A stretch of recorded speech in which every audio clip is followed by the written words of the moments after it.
Hello and welcome to 365 Days of Amazing Stories with Theo Mayer. Here we are on day 131 of 2024, and I'm continuing the story of the Lovely Fugen. Now remember that Shokushonen, the monk, had put on his straw sandals, taken up his staff, put his begging bowl on his head, and began the journey to the city of Kansaki in Japan, where this courtesan danced each night, impersonating the Bodhisattva Fugen. Enraged, he had started on his way. It took him 2 days to get there, and when he did arrive, it was early evening. The sun had set, darkness was coming on. And when he arrived at the home of this courtesan, men were already gathering outside. Outside there was a stage that was set up, and there were torches that were already lit, casting light across the stage. Everyone waited. Quiet conversation was being had by many of the men that were there. And then the courtesan came out. She came onto the stage and she was beautiful. Shokushonen was captured by her beauty, but she was also dressed as the Bodhisattva Fugen, and he thought, what a blasphemy. And anger rose within him. She had jewels upon her wrists, bangles, and was dressed in flowing robes. He was angry. He contained himself as a good monk would and waited, and then something amazing happened as she beautifully danced in front of him. He felt a peace, a calm come over him, and then an energy rising up from the soles of his feet through his legs and up his spine and into the crown of his head. And suddenly there before him was not the courtesan dancing, but the Bodhisattva Fugen himself, sitting upon a throne with white ivory tusks, gazing directly at Shokushonen. He stood there, unable to move, filled with a feeling of bliss that he had never felt before, a contentment. He did not know how long he stood there. He was lost, really, in this state of being.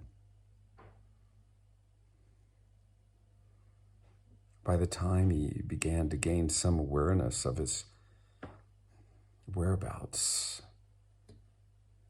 the dancing had stopped. The torches had burned themselves out mostly, and the last of the men had left. He turned and began to walk down the street.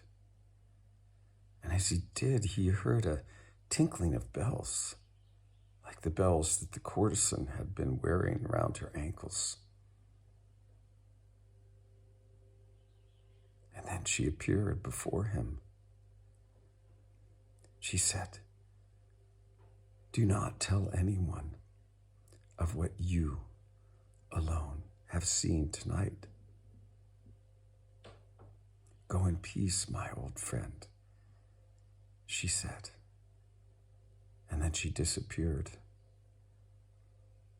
The beautiful fragrance of roses and sandalwood incense drifted through the night as she left. Shokushonen walked, and in 2 days' time, he arrived back at his monastery. He could not remember a thing that had happened during those 2 days.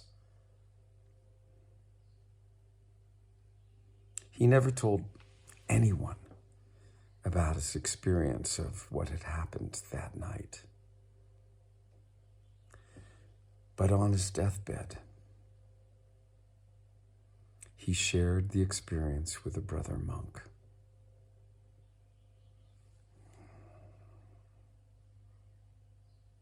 He spoke some verses, and just to make sure that I get these right, and after I'll read them. Free for compassion's sake, to take endless forms throughout the limitless universe, they do not despise the lowly and ignoble. Buddhas sell the Dharma. Patriarchs sell the Buddha. The courtesan sells herself, all to ease the passions of men. Form is only emptiness, emptiness only form. And then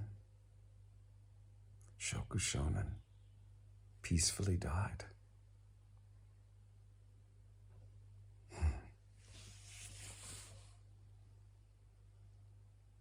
Hope you enjoyed that story.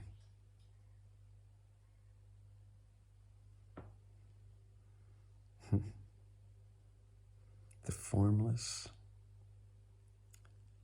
formless is in all forms, or emptiness is in all forms. And form is only emptiness. God, whatever you'd like to call it, can appear and does appear in everything in the world around us. The question is whether we can see it or not. Okay. Something to think about.